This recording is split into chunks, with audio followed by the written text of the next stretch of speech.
If you've ever wanted to give your photos a little extra texture, add some creative flair, or even mimic that classic film grain look, you're in the right place. Today, I'm going to walk you through the process of adding noise to an image in Photoshop using the Add Noise filter. By the end of this tutorial, you'll know not only how to apply noise, but how to do it in a way that gives you maximum control over your image, while making sure your edits are completely reversible. So let's dive right in.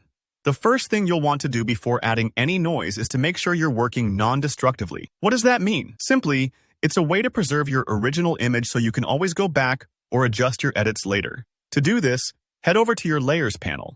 If you want a quick and easy method, just select your image layer and press Ctrl+J on Windows or CMD+J on Mac to duplicate it. This creates a copy you can freely experiment with. Alternatively, you can right-click your layer and choose Convert to Smart Object, or go up to Filter and select Convert for Smart Filters.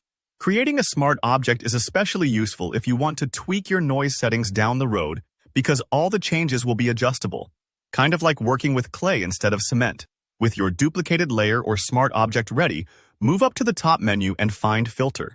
From there, choose Noise, and then Add Noise. This simple sequence opens up the Add Noise dialog box, your command center for the noise effect. Here's where the magic happens. You now have several options to dial in the perfect look. First is the Amount slider. This controls how intense or heavy the noise appears on your image.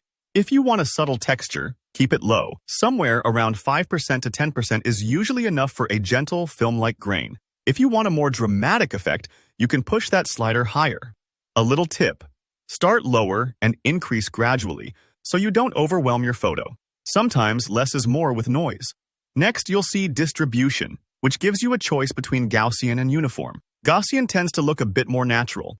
Think about the way film grain scatters randomly across an old photograph. Uniform, on the other hand, gives a more even spread, which can sometimes look a bit too digital or artificial. For most photos, Gaussian is going to be your best bet because it blends with the natural textures a little better. One more crucial setting in this dialog is the monochromatic checkbox. By default, Photoshop's noise effect can add colored speckles to your image, which may or may not be what you want. If you're aiming for that timeless photographic look, like black and white film grain, be sure to check the monochromatic box. This keeps the noise grayscale and prevents any unwanted color shifts. If you forget this step, don't worry. You can always undo and reapply. Once you've fine-tuned all these settings to your liking, just hit OK. Photoshop will apply the noise effect instantly to your layer. If you used a smart object, you can double-click the Add Noise entry under your layer to re-edit the settings anytime. Otherwise, if you duplicated your layer, you still have your untouched original just in case. And that's all there is to it.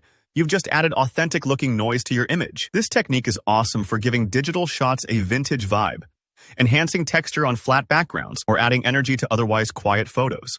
If you enjoyed this tutorial, make sure to hit that like button and subscribe for more practical Photoshop tips. Do you have any questions or want to learn how to combine noise with other effects? Drop your thoughts in the comments below. Thanks for watching, and I'll see you in the next video.